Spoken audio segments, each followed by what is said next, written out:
A few days ago, I had drawn a woman screaming. It was a spontaneous act of creative expression, an attempt to capture a fleeting emotion on paper. Little did I know, that drawing marked the beginning of a haunting experience that would soon consume my nights and challenge my sanity. As I fell asleep that night, tiredness pulling me into the realm of dreams, I began to hear the screams once again.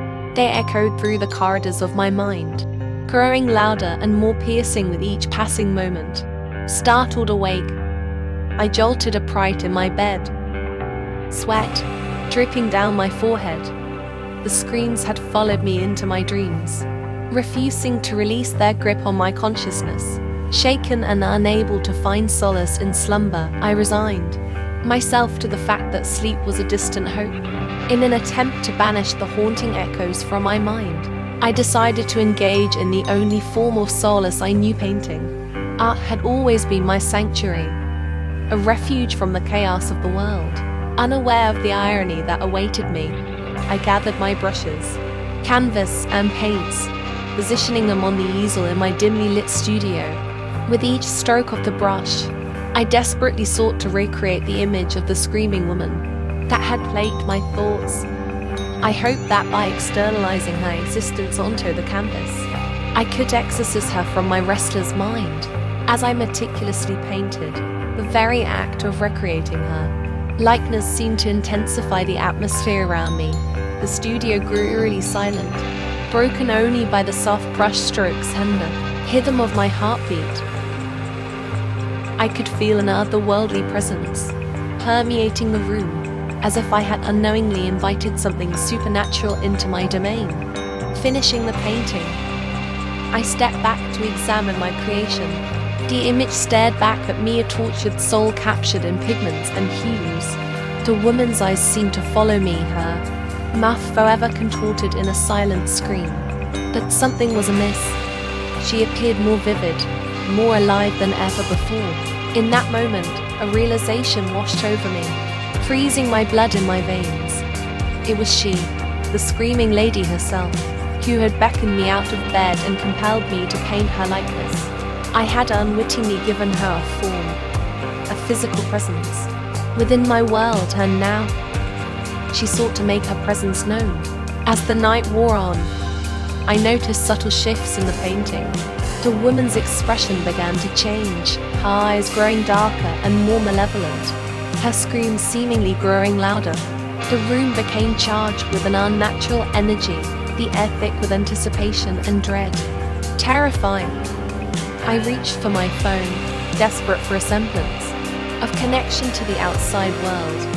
I dialed the number of a paranormal investigator, a person I had once scoffed at but now clung to as my last hope. With shaky hands, I relayed my story, the chilling events that had unfolded since I first drew the screaming woman.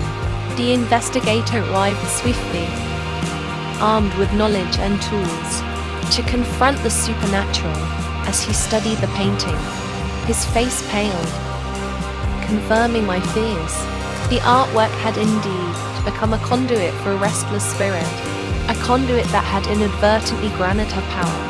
Together, we embarked on a perilous journey to unravel the mystery surrounding the screaming lady, her tormented soul, and the reason for her relentless presence in my life. With each step into the unknown, we descended deeper into a world where the line between the living and the dead blurred, where screams echoed across dimensions, and where the truth awaited, shrouded in darkness. Little did I know that my attempt to capture an emotional paper would thrust me into a realm beyond my comprehension.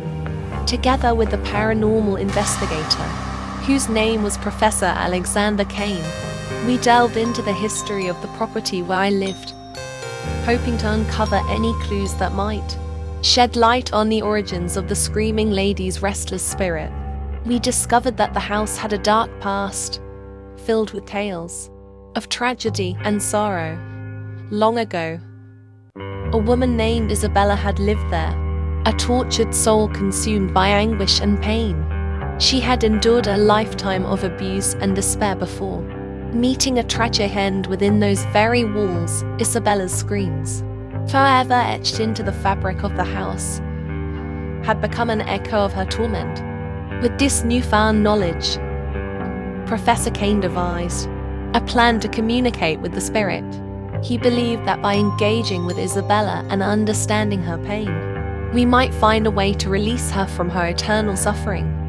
Late one night, we gathered in the studio, surrounded by a circle of candles. The air crackled with anticipation as Professor Kane invoked ancient incantations, calling upon the spirit of Isabella to reveal herself. At first, there was only silence and oppressive stillness that weighed heavily upon us. But then, from within the depths of the painting, a faint whisper emerged, a voice filled with anguish and longing. It was Isabella, finally able to communicate across the veil that separated our worlds. She spoke of her agonizing existence, the abuse she endured, and the unspeakable horrors that had transpired within those walls. Isabella's spirit was trapped, tethered to the house by her pain and the echoes of her screams. With empathy and compassion, we listened to her tragic tale, offering solace and understanding. We assured her that she no longer needed to bear her suffering alone, that we would help her find peace. Together, we formulated a plan to break the cycle of despair. We discovered an ancient artifact, an amulet said to hold the power to release tormented souls. The amulet had been hidden within the house for centuries, waiting for someone worthy of wielding its magic. Following Isabella's guidance, we located the amulet hidden deep within a secret chamber. Its golden glow emanated with an ethereal energy, promising hope and salvation. With trembling hands, I held the amulet, feeling its power course through me. In a climactic moment, I stood before the painting, the amulet, raised high above my head. With a resolute voice, I called upon the spirits of the past, urging them to gather their strength and embrace Isabella's essence. The amulet pulsed with energy as if responding to my plea. Suddenly, the canvas shuttered, the image of Isabella flickering and distorting. A brilliant light erupted from within, blinding us momentarily. When the light faded, the painting was empty, devoid of the tortured woman who had haunted my nights. Isabella's spirit had been set free, her screams replaced by a sense of tranquility that filled the studio. The house itself seemed to sigh with relief, as if a weight had been lifted from its very foundation. In the days that followed, a newfound peace settled upon the once tormented property. The nightmares ceased, and I could finally rest without the haunting screams invading my dreams. Professor Kane and I parted ways, forever bonded by the supernatural journey we had embarked upon. As for me, I continued to paint, that with a renewed purpose, I channeled the emotions of the human experience, seeking to capture not just the turmoil, but also the beauty and resilience that exists within us all.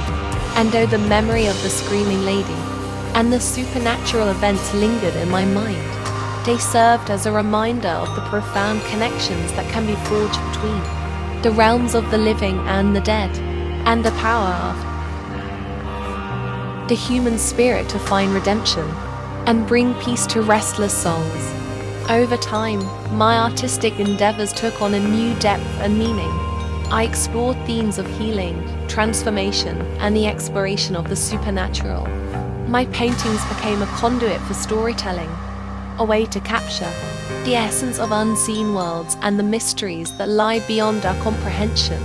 Word of my unique talent spread, attracting not only art enthusiasts, but also those who sought solace or answers from the unknown. People came to me, sharing their own experiences with the supernatural, hoping that I could somehow translate their stories onto canvas. With each painting, I delved deeper into the realm of the supernatural, opening my mind to the unexplainable and embracing the mysteries that lay just beneath the surface of our reality. I became a guide, using my art to bridge the gap between the living and the departed, offering closure and understanding to those who sought it. However, I never forgot the lessons learned from the Screaming Lady and the Sabella's release. I approached each encounter with caution, ensuring that the spirits I encountered were ready to move on and find their peace. As the years passed, my reputation as an artist with a unique connection to the supernatural grew. People traveled from far and wide to witness the power of my paintings, drawn by the transformative energy and the stories they told. But amidst the recognition and success, I never lost sight of the responsibility that came with my gift.